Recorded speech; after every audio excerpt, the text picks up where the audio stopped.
Hi everyone, कैसे हो आप सभी लोग? बढ़िया, एकदम शानदार, जोरदार, जबरदस्त। तो शॉर्ट कॉन्सेप्चुअल वीडियो सीरीज के अंदर आपका फिर से स्वागत है और आज हम बात करने वाले हैं moving charge in magnetic field. तो moving charge in magnetic field बच्चों एक ऐसा कॉन्सेप्ट है जिसके ऊपर नीट में भर भर के सवाल आते हैं। इवन कितने सवाल आते हैं एक बार मैं आपको आइडिया दे दूं। सारे क्वेश्चंस में लेकर नहीं आया हूं, पर आप एक आइडिया देखिए कि आपको खुद देखिएगा कि वाह सर, इतने सारे क्वेश्चंस एक ही एक पॉइंट के ऊपर। अब आप देख रहे हैं कि 1 2 3 4 5 6 7 8 क्वेश्चन तो मैं आपके सामने लेकर आया हूँ एक ही एक पर्टिकुलर पॉइंट के ऊपर।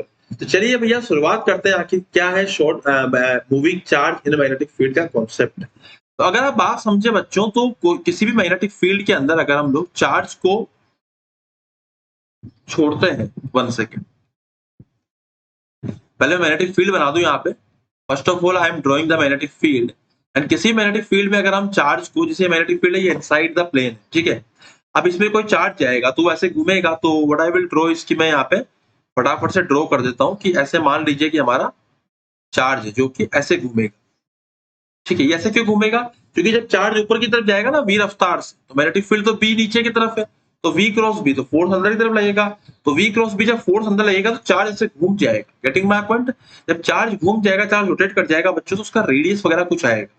अब पहली बात ये कि ये फोर्स जो अंदर लगा ना, ये मैग्नेटिक फोर्स लगता है क्यूवीबी इस पर्टिकुलर केस में। This Q V B will provide us the required centripetal force. तो सेंट्रीपिटल फोर्स जो रिक्वायर्ड होता है ना बच्चों, वो हमारा क्यूवीबी प्रोवाइड करता है। तो यहां से v से v कैंसिल हो जाएगा और r की जो वैल्यू आती है वो आती है मेरी mv बाई क्यूबी। इसको इवन कुछ लोग लिखते हैं p by q B. Sir p क्या है? मोमेंटम, क्योंकि mv जो होता है मोमेंटम होता है, लीनियर मोमेंटम, ठीक है। ऐसे हम लोग इसको लिख देते हैं। और मजे की बात पता है क्या है? इसी पर्टिकुलर चीज के ऊपर और भी कई सारे कॉन्सेप्ट फिर बन जाते हैं। जैसे अगर मैं आपको एग्जांपल के लिए बताऊं तो यहाँ पे क्या बनेगा, लेट सपोज कि अगर हम बात करें टाइम की, है ना, तो सब टाइम कितना लगेगा? तो टाइम लगता है 2 पाई r upon v।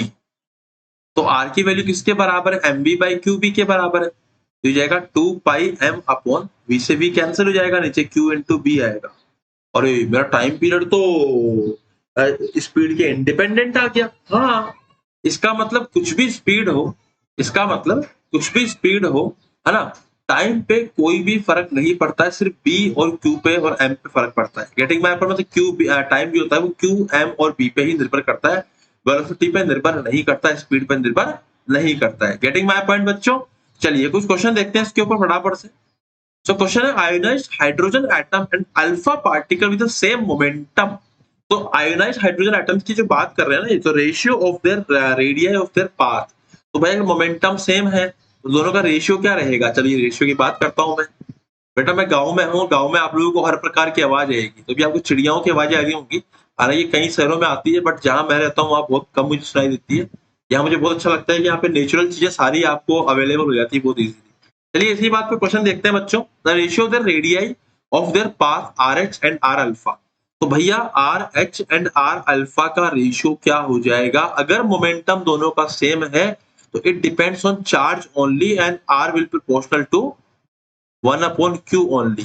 It will be equals to what? Q of alpha upon q of hydrogen. And what is q of alpha? भैया अल्फा का चार्ज क्या होता है? हाइड्रोजन से डबल होता है, तो it will be 2 into e, और ये हो जाएगा e कट जाएगा, तो 2:1 will be my answer for this particular question. तो ऑप्शन नंबर बी वाला मेरा आराम से यहाँ पे सॉल्व हो जाएगा और आंसर आ जाएगा बी वाले का। चलिए इसी बात पे आगे बढ़ते हैं भैया नेक्स्ट क्वेश्चन के ऊपर। जरा देखिए, मैं सारे क्वेश्चन आपको ऐसा नहीं कि सारे एक एक करके बिठाए करवाऊंगा यहाँ पे, लेकिन मेरा मकसद क्या है? आपको कॉन्सेप्ट ढंग से सिखाना। तो आपको कॉन्सेप्ट पकड़ना आना चाहिए बच्चों। क्वेश्चंस तो आप लोग खुद भी कर लेंगे, पर कॉन्सेप्ट आपको ढंग से पकड़ में आना चाहिए, कि कॉन्सेप्ट अगर आपको नहीं आया तो क्वेश्चन करने में आपको दिक्कत आती है फिर, ठीक है। So a proton and alpha particle both enter a region of uniform magnetic field B, moving at right angles to the field. The radius of the orbits for both the particles is equal, and the kinetic energy acquired by the proton is 1 mega electron volt. The energy acquired by the particle of the alpha particle will be equals to what? तो अगर radius हमारा proton का and alpha particle का अगर same है, ठीक है, तो इसका मतलब मेरा क्या हो जाएगा? यहाँ पे देखो समझो, मास सबसे पहले बात करते थे मास of the proton, into velocity of the proton. यही तो होता है भैया। ये इसको ऐसे मत लिखिए, एक काम कीजिए, इसको फिलहाल के लिए आप क्या कर सकते हो, इसको 1 सेकंड रुको, 1 सेकंड।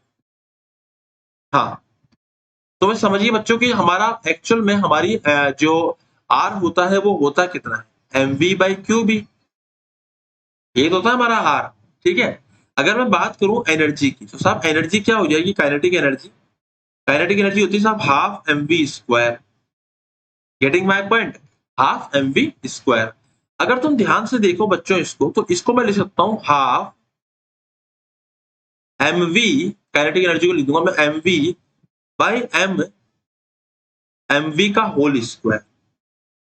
ठीक है, तो मैंने इसको लिख दिया M V square by 2m। ठीक है, अब ये एम वी स्क्वायर किसके बराबर है, आर इंटू क्यूबी के बराबर है। ठीक है, तो यहाँ पुट कर दीजिए। तो यहाँ पे क्या बोला गया है, तो काइनेटिक एनर्जी जो होती है ना, काइनेटिक एनर्जी जो होती है वो जाएगी मेरी एम वी क्या हो जाएगा मेरा आर इंटू क्यूबी के बराबर डिवाइडेड बाय 2 इंटू एम का होल स्क्वायर।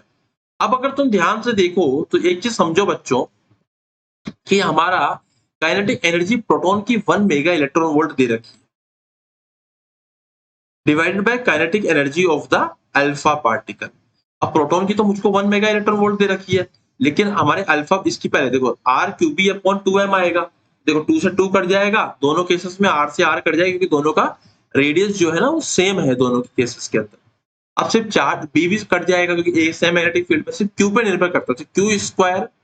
तो क्यू किसका आएगा, प्रोटॉन का। क्यू कितना था प्रोटॉन का, ई का square divide by mass of the proton is what, M, multiply by what is the alpha particle. Alpha particle का चार्ज कितना आता है भैया, 2e का होल स्क्वायर, एंड मास कितना आएगा 4m।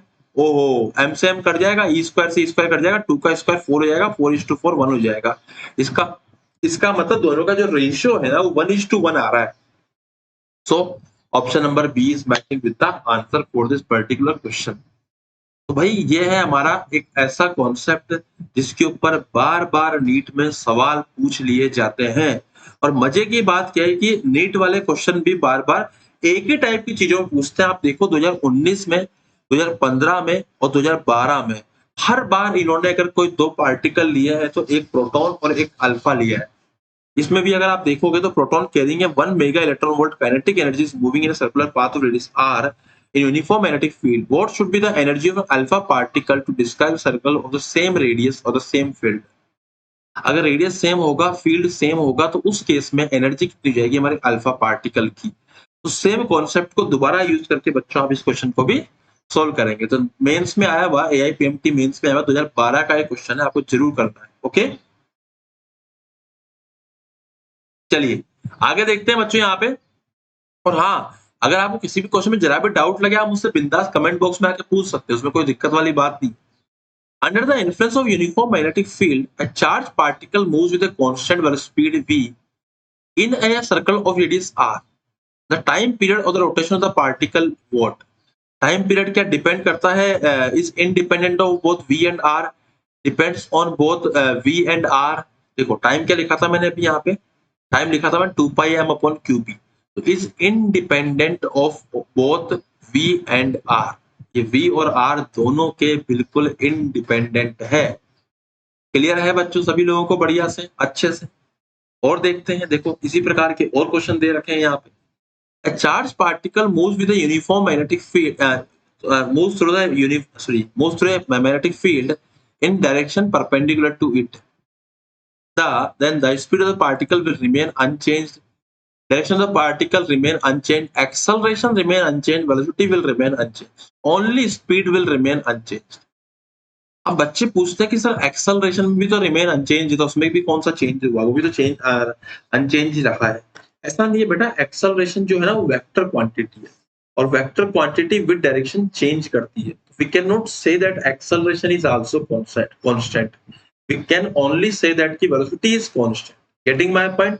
चलिए इसी बात पे आगे बढ़ते, सॉरी स्पीड इज कांस्टेंट। अब तुम अगला वाला देख लोगे, तुमको हंसी आ जाएगी क्वेश्चन के ऊपर। देखिए जरा ध्यान से, an electron having mass m and kinetic energy e enter uniform magnetic field b, that its frequency will be equals to what? अभी अभी मैंने टाइम पीरियड आपको बताया कि वो 2 पाई m अपॉन क्यूबी होता है। ठीक है, 2 पाई m अपॉन क्या होता है, क्यूबी होता है। जब टाइम पीरियड मेरा 2 पाई एम अपॉन क्यूबी होगा तो फ्रीक्वेंसी क्या हो जाएगी, क्यूबी अपॉन 2 पाई एम। अब इसमें इतना क्या सोचना भाई, E B upon 2 pi M, option number C is my correct answer here. Okay, clearly समझ में आई बच्चों बात बढ़िया से। और यहाँ पे तो और कुछ नहीं, सीधा सीधा रेडियस ऑफ कर्वेचर ही पूछ लिया गया। यहाँ पे तो सीधा सीधा रेडियस ऑफ कर्वेचर ही पूछ लिया गया। तो एक बात ध्यान रखिएगा कि इन्होंने क्या बोला है, जो हमारा आता ना mv स्क्वायर बाई आर, वो बेसिकली वो मुझे कौन प्रोवाइड करता है, मैग्नेटिक फोर्स। और मैग्नेटिक फोर्स क्या होता है, क्यू वी क्रॉस बी होता है। तो बेसिकली वो बन जाएगा Q V B sine theta. कई बच्चे क्या करते हैं, क्यू वी बी रट लेते हैं। नहीं, क्यू वी बी नहीं रटना आपको, आपको रटना है क्यू वी क्रॉस बी, क्योंकि फोर्स की जो वैल्यू होती है ना वो वेक्टर क्वांटिटी है। It is the cross product of V and B. Okay, so भाई ये है हमारा इस पर्टिकुलर क्वेश्चन कॉन्सेप्ट के ऊपर। आप नेक्स्ट क्वेश्चन भी अगर आप देखोगे तो ये भी सेम कॉन्सेप्ट पर सेम टाइप का सवाल है। तो बच्चों इस टाइप के क्वेश्चन बार बार आते हैं, बार बार पूछे जाते हैं। तो मैं इस शॉर्ट कॉन्सेप्चुअल वीडियो सीरीज के अंदर आपके सामने वही सब वीडियोस ले लेके आ रहा हूँ जिनके ऊपर बार बार एक ही एक टाइप के क्वेश्चन पूछे जा रहे हैं।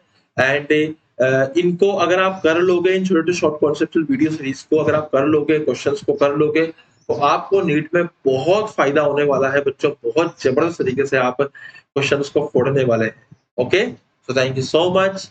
आते रहिए, मिलते रहिए, सीखते रहिए, समझते रहिए। ऐसे ही और भी वीडियोस को देखने के लिए चैनल को सब्सक्राइब कर दीजिएगा घंटी के साथ। एंड सबसे इंपॉर्टेंट बात, अगर आपको अच्छा लगा हो बच्चों तो प्लीज लोगों तक शेयर कीजिए, वीडियो को लोगों तक पहुंचाइए, क्योंकि ये वीडियोस में आप लोगों को बहुत ही जुगाड़ वाले सेटअप पे अपने गांव से बना बना के दे रहा हूँ।